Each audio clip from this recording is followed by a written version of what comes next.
For many centuries, London was a dangerous place.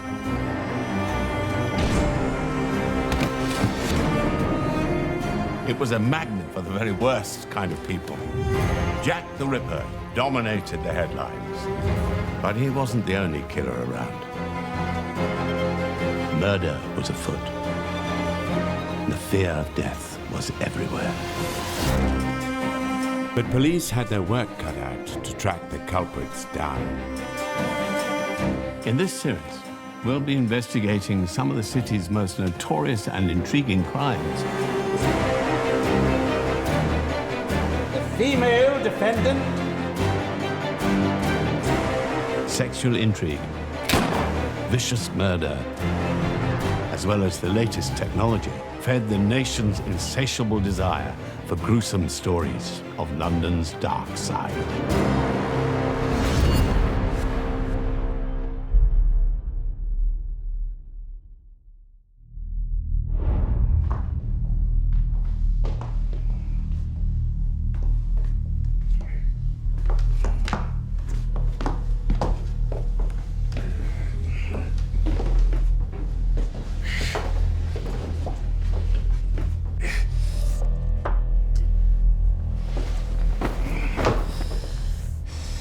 If your lordship pleases.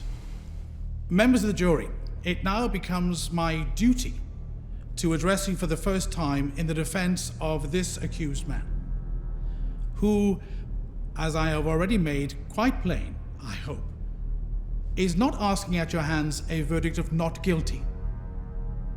That has never been the position at all. He is asking at your hands, under the direction of his lordship, when you have heard all the evidence, that you return a special verdict of guilty of the act charged, but insane at the time. In other words, guilty but insane, as it is called.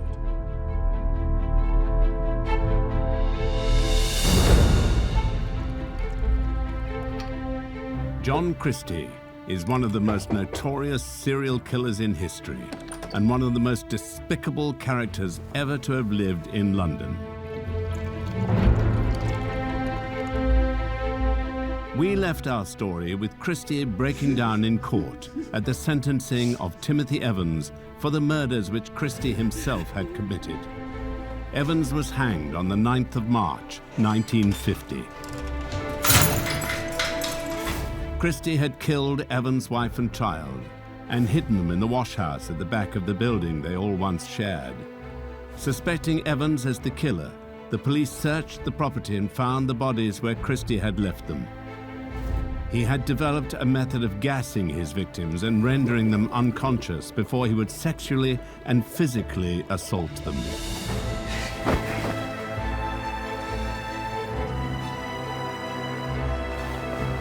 By 1950, he had killed 3 women and 1 child, and watched a man hang for his crimes. Christie would return to married life with his wife Ethel at the already infamous address of 10 Rillington Place. But this house of horror would become even more synonymous with evil as Christie continued his murderous journey.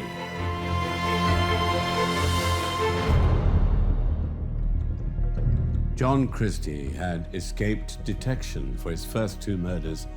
His 2 victims, Ruth First and Muriel Amelia Eady, lay buried in his back garden and had not been uncovered by the police when they were investigating Timothy Evans. Christie must have felt untouchable. On the 31st of March 1953, John Christie was apprehended by the police on Putney Bridge. Although on trial for only 1 murder, his other heinous crimes would soon be revealed. When she was unconscious, I believe. I think I strangled her then. With what? Do you know? I think it was a stocking. Go on. I think I tried to get down beside her again and attempted to be intimate with her as I strangled her, and I couldn't. My back was so bad I just could not. And that was up in her room, was it? Yes. And Mrs. Evans was then on the floor. Yes. And then you found she was dead. Yes. What did you do immediately? Did you move her at all, or did you leave her there? No, I left her there. Did Evans come back? He came back in the evening. And where was she then? It was dark. Was she still in front of the fire? Yes. After Timothy Evans' execution on the 9th of March, Christie tried to return to life as it was before. Christie really went back to normal, as if nothing had happened. It elevated him in the community a little bit, you know, because he'd been in the papers and everything, and he played on that. And he played the victim, basically. Oh, terrible thing happened at Rillington Place. Oh, me and my wife got to get over this. And he also played on his arthritis and everything to get sympathy, you know, and his bad back and everything. But it pretty much went to normal. And but he didn't commit a murder for a while.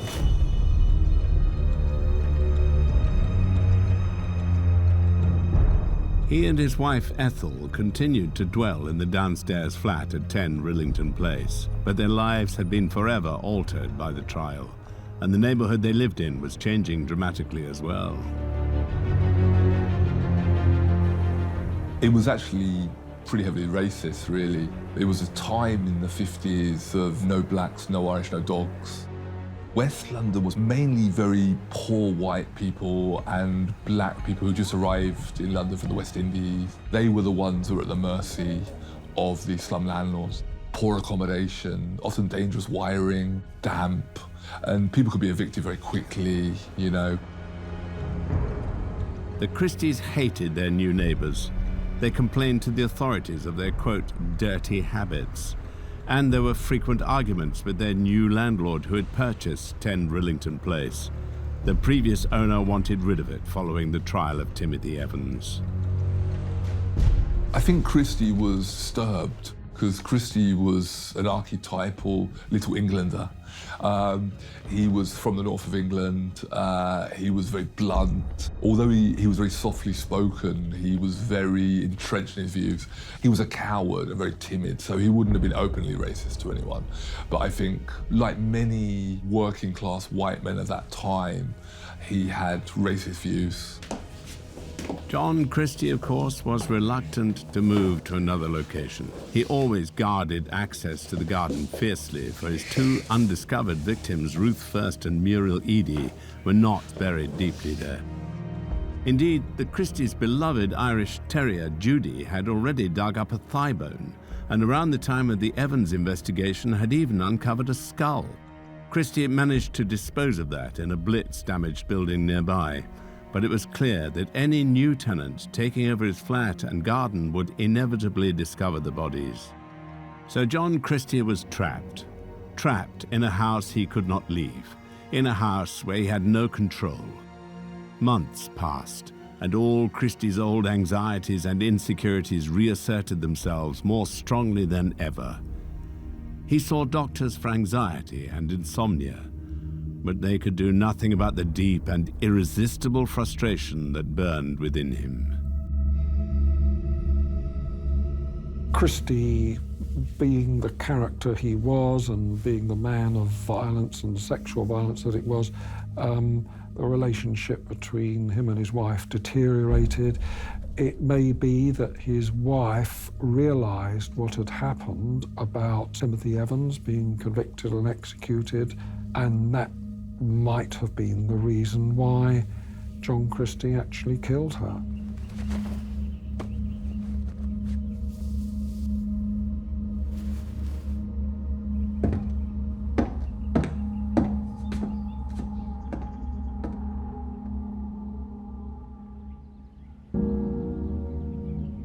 He said she's suffering ill health and she was getting pills. He woke up one night and there she was, and she was sort of gasping and choking, and he didn't like to see her suffer, so he strangled her and put her under the floorboards in the front room.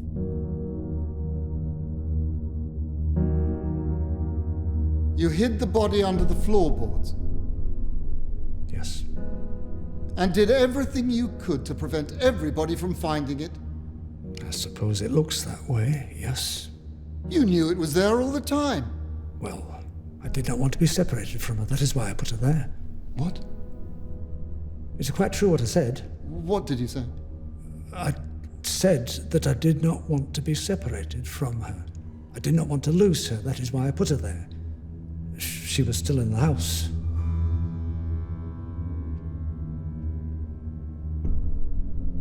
He strangled her in bed. There wasn't a sexual motive. He really got rid of Ethel so that he could murder other women, you know, because she was the thing holding him back. He told neighbours, conversely, that she'd gone to visit her relatives in Sheffield, and he told the other neighbour that she'd gone to Birmingham. Christie had quit his job at this point and lied to his neighbours that he had a new job waiting for him in the north and that Ethel had simply gone on ahead to make arrangements. He must have known the lies would unravel before too long, but that did not matter to him now. Christie was able to carry out an even larger killing spree. He had already murdered 5 at his home in Notting Hill, and the victims to come would ensure that 10 Rillington Place would always be one of London's most notorious addresses. John Christie had murdered his wife Ethel in the early hours of Sunday the 14th of December 1952. Ethel lay dead for 2 days until Christie finally disposed of her. He wrapped her body in a blanket, prized up the damp and rotting floorboards and shoved her into the space below. He had plans to explain her sudden disappearance. 2 days before he murdered his wife of 30 years, she'd written a letter to her sister Lily in Sheffield. She asked Christie to post it. Instead, he kept it. With her now dead, Christie put the rest of his plan into action. He changed the date on her letter and posted it off to Sheffield on the 15th. Now look at the letter, Exhibit 11. When you wrote that letter, you knew your wife was dead and that you had killed her, didn't you? Well, I must have done. Well, let me read it to you. First part of it. Ethel has got me to write her cards for her, as her rheumatism in her fingers is not so good. Yes. Of course, that was complete invention, wasn't it? No, not entirely. She had suffered from rheumatism for quite a long time. Her fingers were rather swollen up. She had not got rheumatism then because she was dead. Yes, that is quite true. The doctor says she will be okay in 2 or 3 days. Yes. How could you possibly say that? I don't know. I was just writing down everything that came into my head, I suppose. Just writing anything that came into your head. Yes. I am rubbing them for her. Her fingers? Yes. Well, I had been doing that for a number of years for her. Well, that was meant to convey that you were looking after your wife very kindly, wasn't it? Yes, it seems that way. As soon as Ethel can write, perhaps by Saturday, she is going to send a letter. Yes. That was intended to deceive, wasn't it? It seems so. That was to keep the family quiet, wasn't it?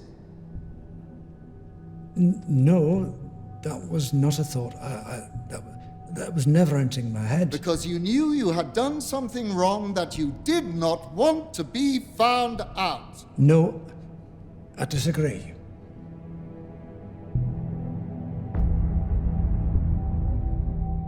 He covered it up by writing to her relatives and saying that she had terrible rheumatism, she can't visit you, and she can't write to you. And that worked for a while. You wonder what was going through John Christie's mind at this time, and you can speculate that actually he was on a downhill spiral, and he must have had some guilty feelings about how he had effectively sent Timothy Evans to his death through execution.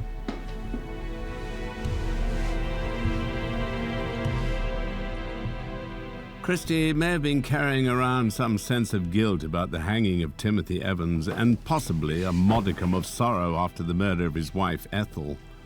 These 2 deaths, for which he was solely responsible, enabled him to kill freely, and 3 more women would fall victim to his desires. But Christie wasn't the only serial killer terrorizing London at this time. The capital was also being plagued by the crimes of John George Haigh, the acid bath murderer.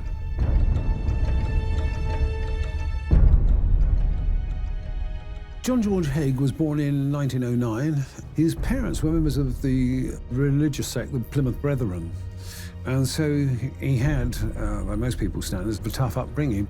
His childhood was extremely enclosed and isolated. His father built a big fence around the house. He wasn't allowed much contact. He was a choir boy. He was very controlled. When he reached 21, he suddenly discovered there was easier ways of making money than working for it.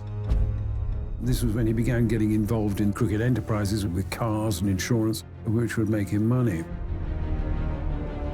He was one of these people who seemed to live in hotels and conduct a life of crime one way or another. I don't think he probably ever paid his hotel bills. He went to prison for fraud. He showed no violence towards anybody. I think he turned to violence because he was a bit of a megalomaniac and he thought he'd invented the perfect way of killing. He cut out so many risks and not being caught. But what he didn't realize was you have to be careful that you don't kill people that have people who care about them.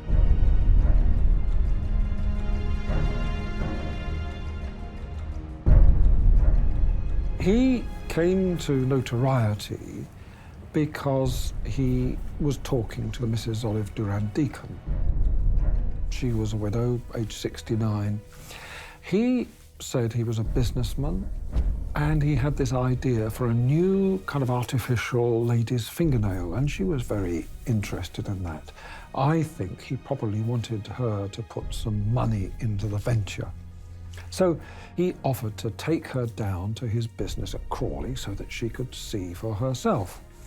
Actually, what happened was that he shot her, put her body in a 40-gallon drum of acid. Haigh had already killed 5 people and disposed of their bodies using this method by the time he met Mrs. Olive Durand Deacon. He had murdered a former employer called William McSwan, and then when the parents became concerned about his sudden disappearance, he murdered them too. Having run out of money due to his gambling habit, he then killed another couple and stole their possessions. But the disappearance of Olive Durand Deacon would finally bring his murderous reign to an end. When Mrs. Durand Deacon was reported missing, the police were called and they interviewed Haigh. The police were stunned. Haigh said, yes, she did come with me, but you won't find her because I killed her. They were concerned that they wouldn't find any trace of her. But the pathologist noticed an object which he recognized as a human gallstone. And actually, her false teeth survived, and so did her plastic handbag. Even though he had claimed that he could have disposed of the bodies with a guarantee of success, it wasn't so, and there were still these small items that were left from Mrs. Durand Deacon's remains. He became a megalomaniac. He realized he was getting away with it, murder after murder, and nobody was arresting him. And this led to him thinking he could do anything he wanted. John Christie must have had the same sense of invincibility as John George Haigh after he'd escaped justice for his crimes and Timothy Evans had been executed.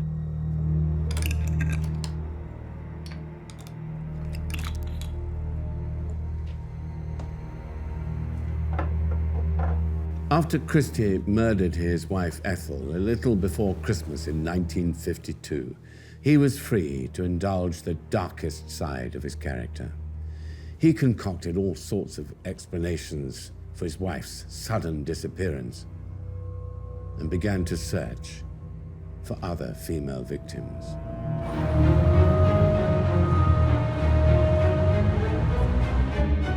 He would never have to leave the down-at-heel area of West London to find them and satisfy his violent sexual urges. He embarked on a murderous path to self-destruction, the outcome of which would shock the nation and uncover one of the most sensational miscarriages of justice of the 20th century. Childhood bullying and sexual repression had manifested themselves in an unassuming killer. 4 women and 1 child had already fallen foul to this monster. More were a certainty.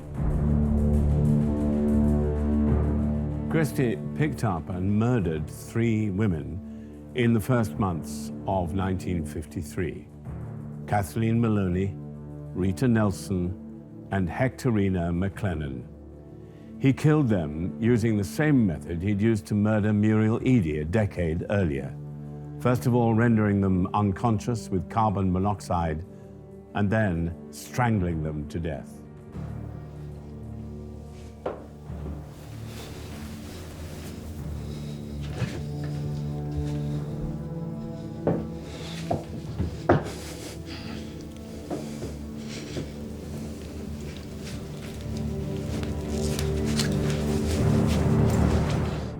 Now we turn to Rita Nelson. Do you remember Miss Nelson? Her photograph is an exhibit in the case somewhere. Yes. Where did you meet first? Notting Hill Gate. Notting Hill Gate. Where? In a cafe. Was she alone, or was somebody with her? She was with a friend, a girlfriend. The 2 of them together. The cafe was quite full, and there was not much room, but there was a vacant seat at their table, so I sat with them. Did you get to talk to her? Yes. She spoke to me and asked me for a cigarette or a match. I'm not quite certain which. I think it was a cigarette she asked me for. And then she kept the conversation going, and, well, she said they were looking for some different place to stay, to live. Looking for accommodation? Accommodation. And so it was then that I suggested that there may be room at my place, that I may be leaving, and they decided to come down. They arranged to come down together later in the evening to see it. They were both coming? They were both coming. They arranged to come together. Did they both come or not? No, just one.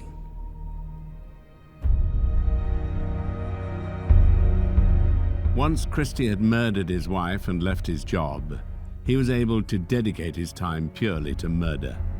He would spend a lot of hours in the Rainbow Cafe on the corner of Rillington Place and found that it would be useful for meeting prostitutes and also potential victims.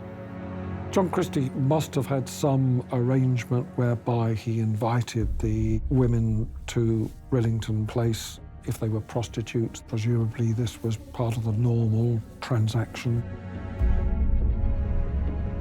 Kathleen was a prostitute in the Ladbroke Grove area, very close to Notting Hill. He invited her around for sex, probably paid her and then took the money back, like he always did. And then he gassed her with his tube, strangled her and raped her.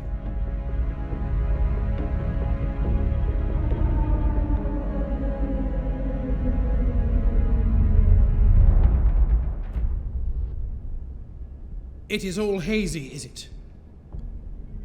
Had you any reason or malice to hurt that girl? No, I did not want to hurt her. I've never hurt anybody. I ought to ask you about Maloney. When she was dead, what did you do with her body? Well, I just do not know that. Well, we know it. Millard and the jury, and all of us know it. It was found in the cupboard in the alcove in the kitchen. You know that now, do you not? Yes, I was told later that it was, but I do not remember it. How it got there, you do not know. I don't suppose anybody else could have put it there, but you do not remember it. It must have been me. Now, Rita Nelson, her body was found in the cupboard. Do you know how that got there? I do not remember that alcove at all. You must have put it there if it was found there. No one else could have done that. It seems certain that I was, but I do not remember anything about that alcove. I know it was there, but I do not recollect it or having used it.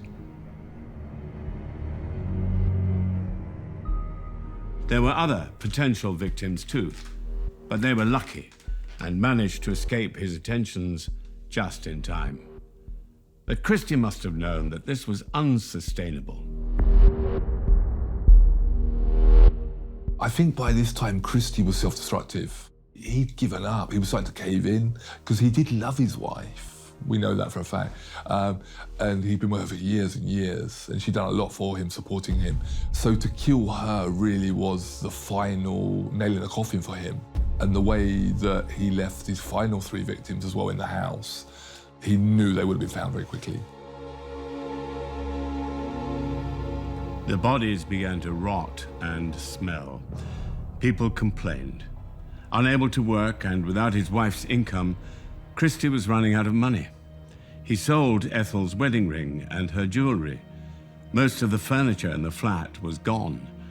Finally, he sold the one thing he had left, his tenancy.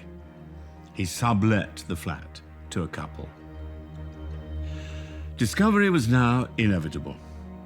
On the 20th of March, 1953, Christie walked out of 10 Rillington Place with a battered suitcase containing his only belongings. He would never return. The stink is something quite indescribable. And one of the other tenants noticed the appalling smell in the house. They've got to go through the killing ground to the outside toilet. The tenant was Beresford Brown, who lived on the top floor and had been allowed to use Christie's dilapidated kitchen. When he was cleaning it up, he discovered the source of the foul stench. He was re-wallpapering. While he was doing that, he touched the wall and there was a hollow sound, and he realized there's nothing behind it. And so he punched through the wallpaper and he saw a woman's back trussed up, and there were 3 women tied up in the kitchen cupboard alcove. And Christie hadn't even sort of nailed down a door or something. He just wallpapered over it. Just shows how panicky he was and how quickly he was trying to get away. The police are called. Ethel is found under the floorboards. They turn over the garden and they find the bodies of the 2 victims murdered some 10 years before. One of whom, the root of a plant, has actually grown through the vertebrae, and the bones are mixed in with other bones in the garden.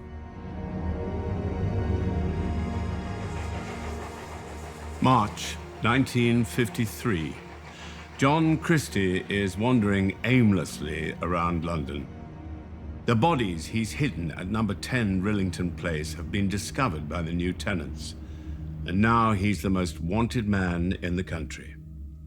On the 31st of March 1953, Constable Tom Ledger sees a man in Putney leaning over the railings, staring into the River Thames. He recognizes him as John Christie and immediately arrests him. Christie was arrested really by chance, early one morning, a foggy morning. The policeman spots him on Putney Bridge and asks him to take off his hat, and there's the bald dome and the glinting spectacles, and he is arrested. He had hardly any money left, just a few coins left. It was the end, really. So Christie probably knew he was going to be caught. He probably always wanted to be caught. What were you doing between the 24th of March and the 31st of March when you were at Putney being arrested? Well, I just do not recollect, really, what I was doing. I must have been just walking round and round all the time. You have no recollection at all of what you were doing? No. I remember one time I was at a crossroad and I think I saw a sign which was strange. It said Barking Road, and then I asked where I was and somebody said I was at East Ham. Were you deliberately hiding yourself from the police? No. I was... there was one particular occasion I recall, as though it was yesterday. I was standing, I think, this was after I'd been at East Ham and was on my way back to Kensington. There was a policeman holding the traffic up and beckoned me to go across. I didn't want to go across, but I went across and thanked him as I passed. I went to the other side of the road. I remember that very, very clearly.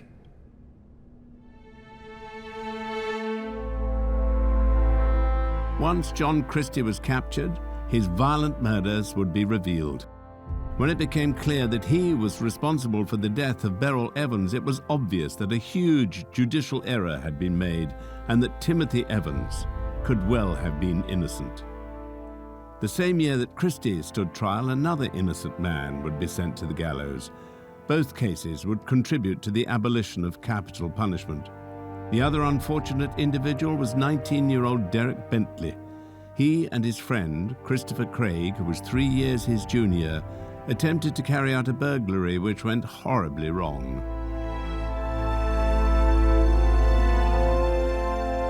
Derek Bentley was born in 1933, and he got very limited intelligence. He was friends with Christopher Craig, who suffered badly from dyslexia, and he enjoyed sort of collecting and using guns and knives and such like. Bentley and Craig plotted to burgle a warehouse belonging to the Barlow and Parker Confectionery Company in Croydon. Craig armed himself with a modified gun, but the plan was thwarted from the off as they were witnessed gaining access to the property via a drain pipe.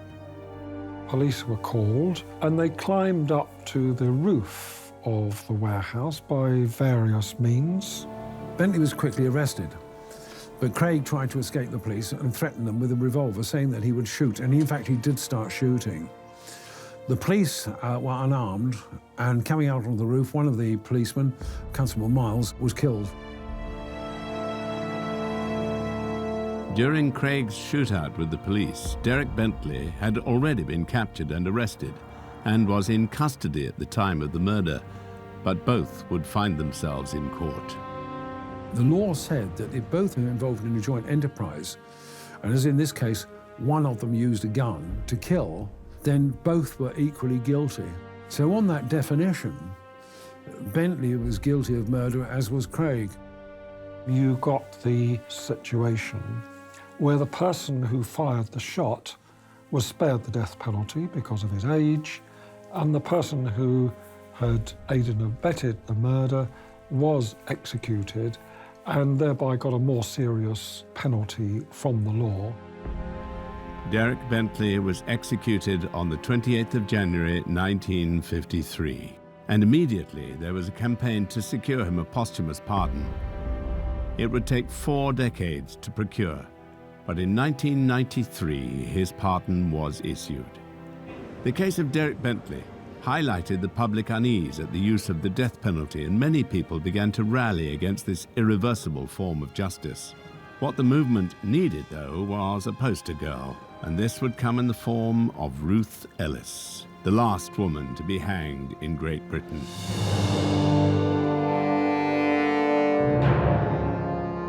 Ellis killed her lover, David Blakely, a hard-drinking racing driver. Their on-off relationship was a particularly violent one. Ruth Ellis, in 1955, was 28 years old. She was described as a rackety, good-time girl. She ran a club in the West End. Ellis had an affair with David Blakely, and it was a sort of rather tempestuous relationship.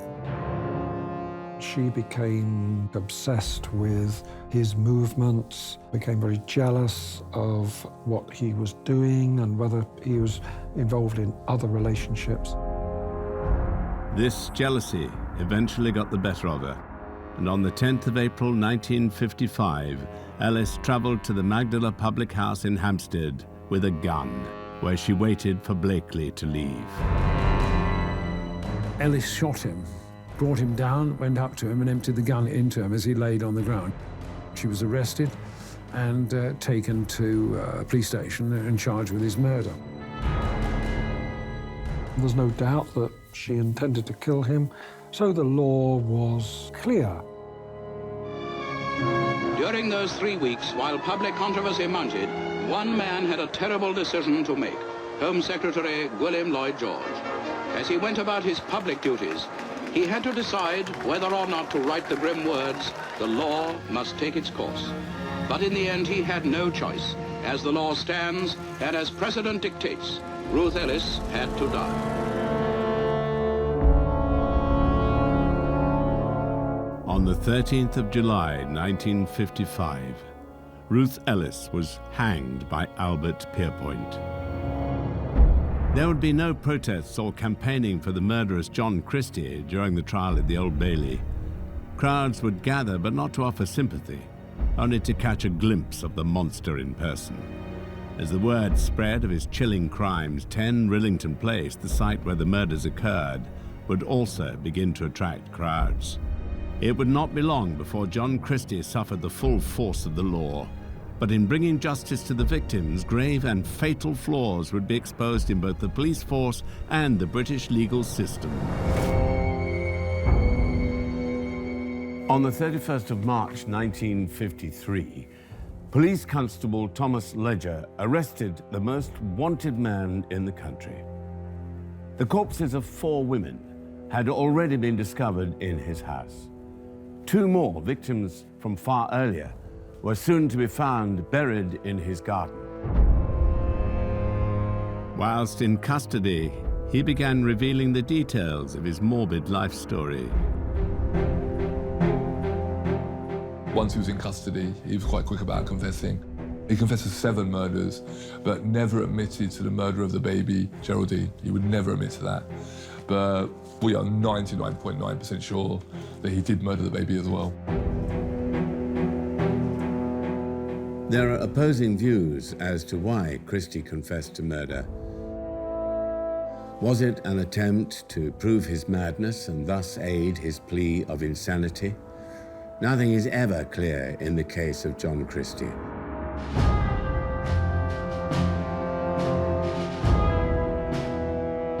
In an attempt to save John Christie from the noose, his defense team at the trial would argue that Christie was indeed insane.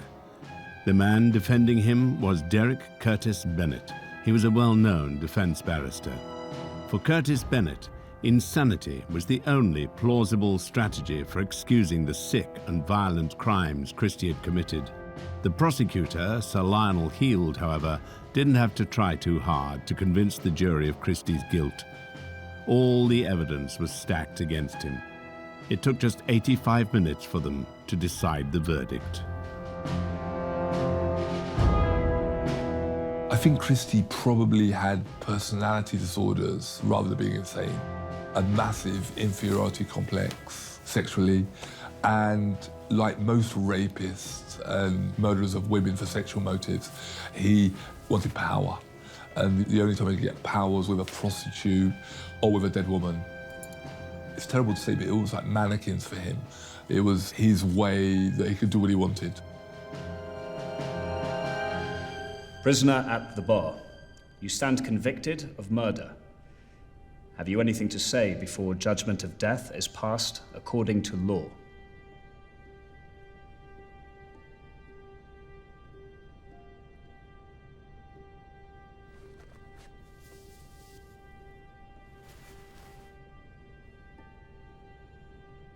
John Reginald Halliday Christie, you have been found guilty of murder by the jury, and for that crime there is only one sentence known to our law.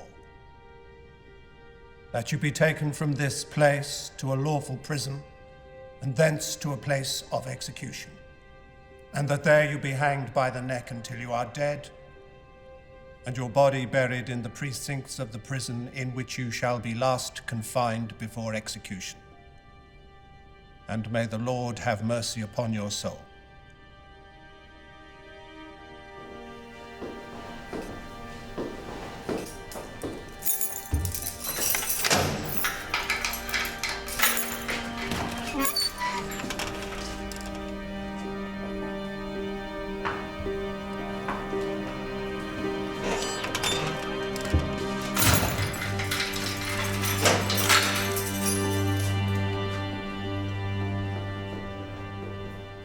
John Christie was executed on the 15th of July, 1953 by Albert Pierrepoint, the same executioner who'd sent Timothy Evans to his death 3 years earlier.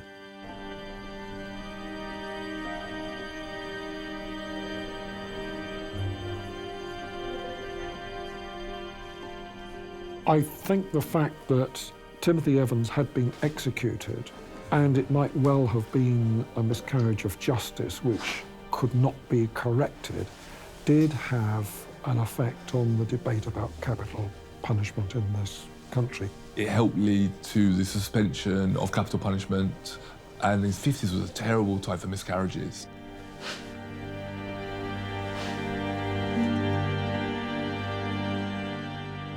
Along with the executions of Ruth Ellis and Derek Bentley, the hanging of Timothy Evans played a huge role in the abolition of capital punishment in the UK in 1965. All three murder trials and their accompanying death sentences provoked massive public reaction and were seen as terrible miscarriages of justice, both at the time and today. I think the whole history of how capital punishment came to be abolished is quite an interesting one. You have some cases where there's clearly an anomaly and some injustice, and you would say Timothy Evans was a miscarriage of justice, and if you have a death penalty, then you can't correct it afterwards.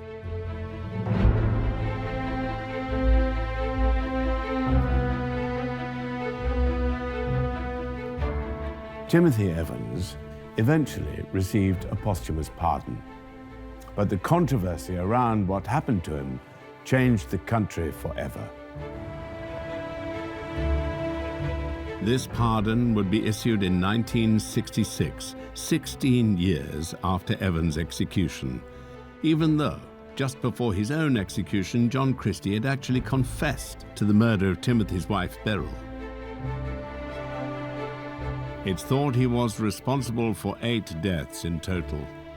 But Christie had been a member of the Wartime Reserve Police in World War II. He would have had many opportunities in that position to carry out murders and cover them up. So, we can never be sure.